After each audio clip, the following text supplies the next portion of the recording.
They're secretive, they're mysterious, worst of all, they're lethal. The mere mention of their name is enough to make people tremble with fear. Not even Google can tell you or show you much about them. But who are they? The most sinister hitmen Colombia has ever seen. Los Priscos. The infamous gang of hitmen that had struck fear into the hearts of Colombians for years.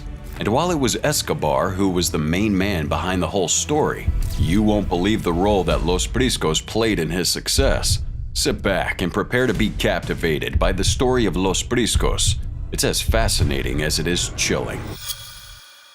Inside the world of Los Priscos. The sound of gunfire echoed through the streets of Medellin as Los Priscos carried out another hit on behalf of their boss, Pablo Escobar. This time, political leader Luis Carlos Galán was the victim. And for Los Priscos, this was just another day at the office. But who were these men, and how did they become such feared and ruthless killers? The infamous squad was named after the four Prisco Lopera brothers, Armando Alberto, Eneas, Jose Rodolfo, and David Ricardo. But the Priscos family's ties to the Medellin cartel went even deeper than that. You see, the Prisco family was no stranger to the world of organized crime. In fact, their fifth brother was Conrado Antonio. Maybe you don't know him, so let me tell you. He was a respected doctor in the community who even served as Pablo Escobar's personal physician. But when Conrado's loyalty to the cartel was called into question, it proved fatal. He was kidnapped and murdered on the orders of Escobar himself, leaving a deep scar on the Prisco family. However, Pablo Escobar wouldn't just kill Conrado. No, he would also kill another member of the Prisco family. Edgar de Jesus Botero Prisco, a first cousin to the brothers, was also killed. And you'd think this would be the end for Los Priscos' association with Pablo Escobar. But the Prisco brothers were no ordinary henchmen. They continued to carry out horrific acts in their name. So how did the remaining Prisco brothers end up working for the same man who killed their own flesh and blood? The answer lies in the brutal reality of life in Medellin at the time. With poverty and violence rampant, many young men saw joining a gang or cartel as their only way out. And you may be wondering how Los Priscos came to be. The truth is, their story is nothing short of dark and sinister. You see, Los Priscos were mostly recruited at a young age, from the poorest neighborhoods of Medellin, Colombia. Many of them had little formal education, and most came from broken homes or were orphaned. And in case you're wondering who was in charge of recruiting these young men, allow us to introduce you to one of the most ruthless organizations that ever existed, the Medellin Cartel. This cartel was a well-known Colombian drug trafficking organization that operated during the 1970s and 80s. It was founded by Pablo Escobar, who had a whole team working under him. There was Jose Gonzalo Rodriguez Gacha, known as El Mexicano, a ruthless enforcer who helped build the cartel's empire. Another prominent figure was Carlos Leder, a German-Colombian drug trafficker who played a pivotal role in the cartel's cocaine smuggling operations. The cartel was known for its ruthless tactics and willingness to use violence to maintain its power and protect its interests. It was responsible for countless murders, bombings, and acts of terrorism throughout Colombia and beyond. So how exactly did Los Priscos fit into this whole scenario? It's no surprise that Los Priscos were intimately connected to all these players and their crimes. They were Escobar's personal hit squad, carrying out most of his dangerous missions with ruthless efficiency. It's clear that the cartel trusted Los Priscos enough to make them do the dirty deeds. But you'll be shocked to find out what they had to go through in order to earn that trust. Once these men were recruited, they were taken to remote training camps where they underwent intense physical and psychological training. The goal was to turn them into ruthless, cold-blooded killers who would carry out the cartel's orders without hesitation. The members of Los Priscos were required to follow strict rules and codes of conduct. Any violation of these codes would result in severe punishment or even a gruesome death. They were expected to be completely loyal to the cartel and were forbidden from having any personal relationships that could compromise their work. Now, every gang has to have a main man, right? So, who was in charge here? The leader of the group, Ricardo, was widely known for his brutality and quick temper. He was the one who gave orders for the assassinations, and the other members of Los Priscos followed his lead. The murders committed by Los Priscos were some of the most heinous and barbaric crimes ever seen in Colombia. These were not just cold-blooded killings, but savage acts of brutality sending shivers down the spines of even the most hardened criminals. For instance, the group was responsible for the assassination of Rodrigo Lara Bonilla, a prominent politician who had been a vocal opponent of the Medellin cartel. Bonilla was gunned down in broad daylight on a busy street in Bogotá, his body riddled with bullets. But that was just the beginning.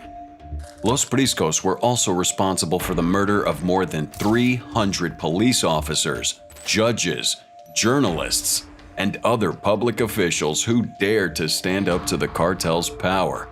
They were involved in the bombing of an Avianca commercial airliner in 1989, killing all 107 passengers and crew members on board. And as you know by now, they also carried out the assassination of a presidential candidate, Luis Carlos Galán, in 1989. But perhaps their most infamous act was the killing of not one, not two, but 3 Colombian presidential candidates in 1990, causing shockwaves around the world.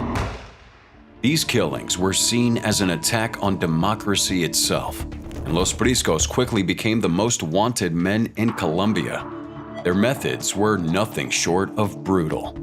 They would often use chainsaws, machetes, and other gruesome tools to carry out their crimes, leaving behind a trail of blood with no further evidence. It's difficult to even imagine the level of depravity that these hitmen were capable of.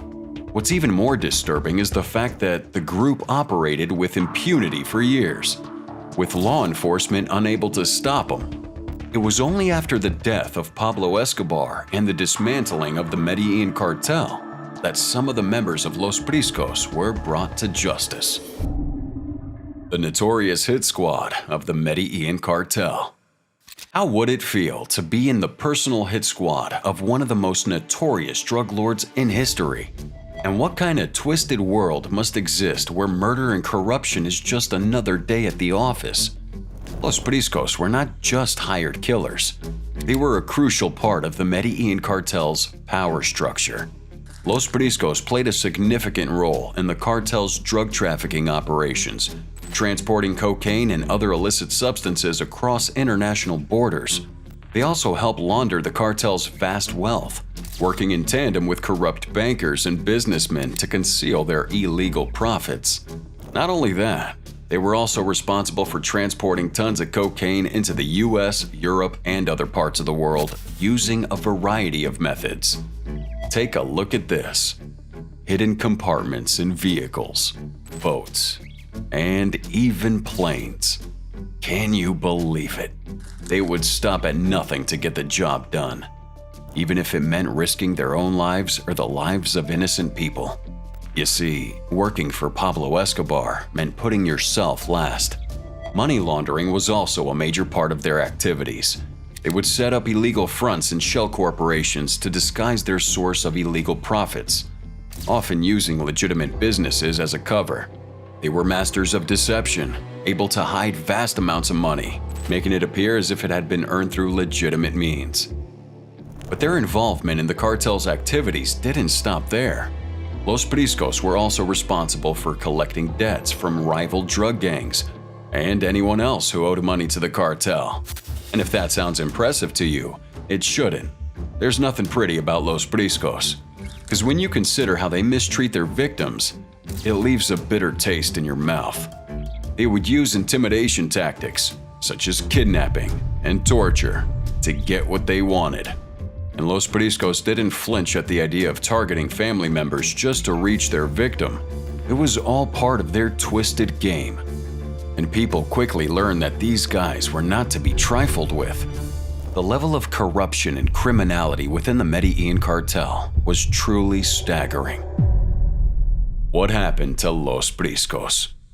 Their ruthless tactics were bound to catch up with them, and they did.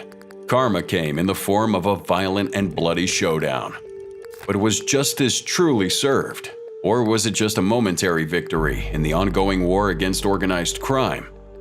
In 1990, Los Priscos took a greater role within the cartel after the deaths of several key figures, including Pablo Escobar's cousin. But just when things were heating up, Armando Prisco, one of the leaders, had a close brush with death. He was shot in the head during a confrontation with authorities, but miraculously survived. However, one of Armando's own men thought he was dead and spent millions of Colombian pesos meant for his boss. When Armando unexpectedly recovered, his guy had to answer for the missing money, because as you might have guessed, failure to do so would result in a bloodbath. To avoid punishment, he collaborated with the authorities and gave up the location of Armando's brother, Ricardo. On a fateful day in January 1991, authorities found out that he was hiding in a luxurious house in the Conquistadores neighborhood of Medellin. The police quickly mobilized an elite force of 250 officers to carry out an assault on the property. And make no mistake, the stakes were high.